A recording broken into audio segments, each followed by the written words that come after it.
There's a picture in the thumbnail for this episode. I'm going to show it to you real quick. It's been going around and shows like that the group is together.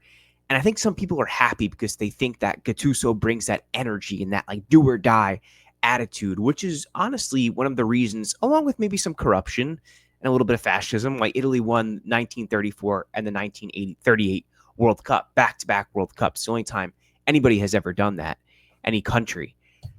And I like that togetherness, that unity, that bonding. On the flip side, he's just a plug, Gattuso, in what is a generational issue of a lack of Italian talent and perhaps a lack of ambition with the current group of Italian players. Is that too critical? I look at the 80s and 90s, 2000s, like some of us do when we reminisce about what made those players great. Honestly, I think it's truly that, well, one, Italy had more kids playing overall, but that they played in the street and that they played for fun. And I think Italy has fallen under this spell, almost like American-ish, of things getting too tactical, too on the pitch, working to maximize movements and space and getting way too technical. Italy has lost the fantasista.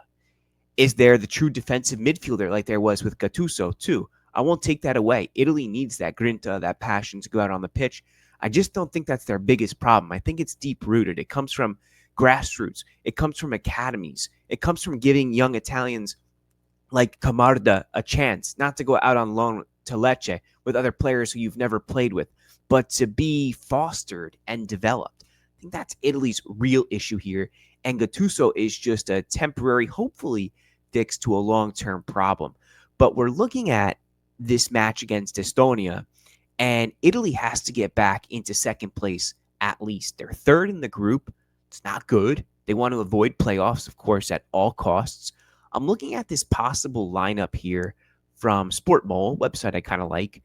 They have Donnarumma in net, saying that'll be Gattuso's number one. Okay, he just went to Manchester City, and that he is reverting to a back four away from Spalletti's five or back three. At right back, and this makes sense, Di Lorenzo, Gatti, Bastoni, Di Marco. That's probably the best four you could come up with. I'm not sure of Buongiorno's status right now. I think he's coming back from that injury, right? Barella, Locatelli, Tonali, also, yeah, probably your best midfield. But to be honest, Samuel Ricci wasn't called up for this match. I'm not sure why. I would replace Locatelli with him. I loved what I saw from him in the national team. Politano, Kane, Zaccagni. This is the prediction. Yes, Zaccagni out on the left wing. Politano out right? I don't know. I would put Orsolini there. I think he's a much better player. Kane? I'd go with Retegui. I know he went out to get paid in Saudi Arabia. That's fine. I just think that was I not showing the picture? Let me go let me see. That's the picture, just so we're all on the same page. It's this one here. Yeah, share that page instead. That's what I meant. It's this one. So you're familiar with it. I think that it's been making the rounds, right? So we're looking at this Italian situation where they need to go out and get a win versus Estonia. I don't think that's a lot to ask for. I also want to ask you, are they the best team in this group? Look back at that massacre by the hands of Norway. Look at some of the players here. They started with Retegui, Raspadori, who I don't rate at all. Rovella at center mid. I think that those last two, 10 and 4, Raspadori and Rovella, those were mistakes. Udogie at left. Bastoni, Coppola, Di Lorenzo. I'm not sure why Coppola started. I didn't like that Mancini didn't feature in these. He should be the sweeper or stopper center back in the middle of that back three, but they're not going to play back three anymore, so it doesn't matter. Zappacosta outright. Bellanova has to be your wing back on the right. Barella with Tonali. Yes, that, of course, I agree with. But I actually think, pound for pound, and I'm not going to tell you that I know all these defenders and outside backs, aside from Ayer, for Norway, but I look at Odegaard, Berge, center midfielder for Fulham, Thorsby, familiar with, Serie A, Sorloth, striker, Haaland, probably the best, if not second best striker in the world, and Antonio Nusa, who is the second youngest goal scorer in the Champions League at 17 years of age, and I think 146 days. Of course, I researched that a little bit before I came and did this recording. I think that is a better team, honestly, than what you saw here. Is that better than the best Italian team possible? No. Like I said, if it goes to the 4-3-3, yes, we need Zaccagni. I think Orsolini has to be outright. Start Ategui again. Get Tonali in there. I do think Ricci should be in with Barella. He's still, look, his form goes up and down. He's truly exhausted. That kid needs some break. He's also got a bunch of kids. So, yeah, I don't know where he gets his rest if he ever does. Of course, Bastoni in there, who to me, prior to Inter getting the heck beaten out of them in the Champions League final, to me, he was somebody who I was pitching to go and win the Ballon d'Or. Like, I was totally in his corner for that. Some bad news indirectly from Rome. Former Roma player Gianluca Scamacca, now at Atalanta, seems to have re-hurt that knee, which was previously torn, which he's just getting back from. That is not a good omen for a player who's just returning. And that was a gift for him getting that national team call up, honestly. He had a goal, I think, in Atalanta's first match of the season. I'm sure Juric was depending on him. But now, without Retegui, without Scamacca, they'll have Kristovic, Atalanta. But I don't even give Juric till December, honestly. I've made this case that it's not going to be the Atalanta of old. It's not even going to be a decent Atalanta. They're going to be, in fact, bad. If they are in 7th or 6th, between any one of those, I'd be surprised, honestly. Before I forget, shout out to my buddy Amin, who bought a pin, which is getting shipped to British Columbia. And I've got some nice American flag stickers. So I'm hoping that the Canadian mail office does not sabotage that package. Everything going on. But Italy, back to 1934 and 1938, right? And that mentality, that do or die, it's got to be calculated. If you go out there with this like massacre mentality, the game is past that. It's past brute force. Perhaps that works from like a military perspective. Go out there and give it your all. Don't give up no matter what. But football is a thinking man's game. It's one of athleticism, thought, and also tactics. And a lot of that doesn't coincide with pure rage ball.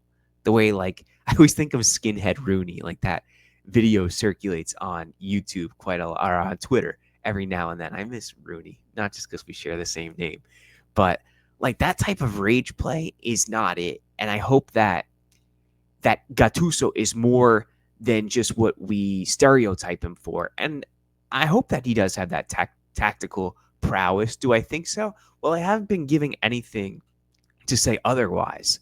Like, sometimes we underrate him, I think, as a player for just being brutish, but he is one of the reasons why Italy won the World Cup. The man knows a thing or two about the game.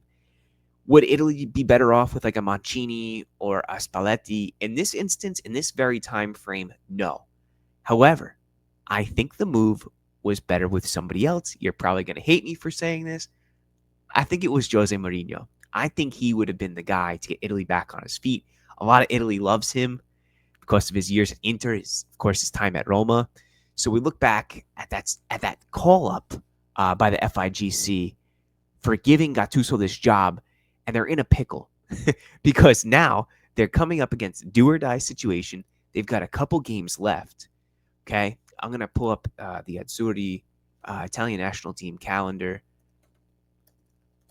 All right, let's just bear with me 1 second. Calendar, and I'll share that here. So that's at 2:45 tomorrow Eastern Standard Time. Israel, like I said, is Monday, and Mancini had some comments regarding that. I'm going to show you in a second. Then it's back to Estonia, back to Israel, October 14th. So all of this is happening within less than a month and a half's time. And then the last two matches are in Moldova, and then the last one is Norway. So that will be a decisive match, I'm sure of it, whether Italy is, I'm going to guess, hopefully fighting for first at that time, right? That's what we have to be hoping. So I'll pull it up right for you, right there. Where is it? Share. Why isn't it showing for you? Let's see. There we go. I'm pressing the wrong buttons. Anyway, I did want to show you what Mancini had said regarding Israel, Italy. I'm not going to comment any more than what he said. So he put out this comment today while he was asked by a reporter, and he says, regarding the possibility of not playing against Israel given the war, and he said, I see all of this with sadness. I empathize with those fathers who pick up their children. Shocking images. But as the coach said, we have to do what we're told. If they tell us to play, we play. We don't decide. As a father and as a man, everything that's happening is dramatic. And by dramatic, he means like extreme. So, of course, you know, it's beyond words what's been happening across the world. Of course, some things in my own world, my own backyard, are pretty insane too.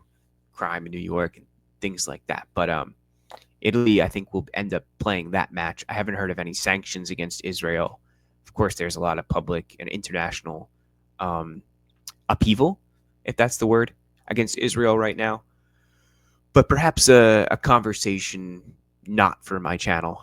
But I will say, looking back at that one game, that one match where Norway took it to Italy, they were a better team, player for player. Let's see if Gattuso can show the brains. We know he's got the guts, but does he have the mentality? Does he have the coaching pedigree to get past the mighty Estonia? Yes, of course. But it's really going to come down to that last round of the World Cup qualifiers. And let's see if they'll be, speaking of my backyard, if they'll be at MetLife, just right over, very close to where I live. Let me know what you guys think, okay? Talk to you then. Ciao.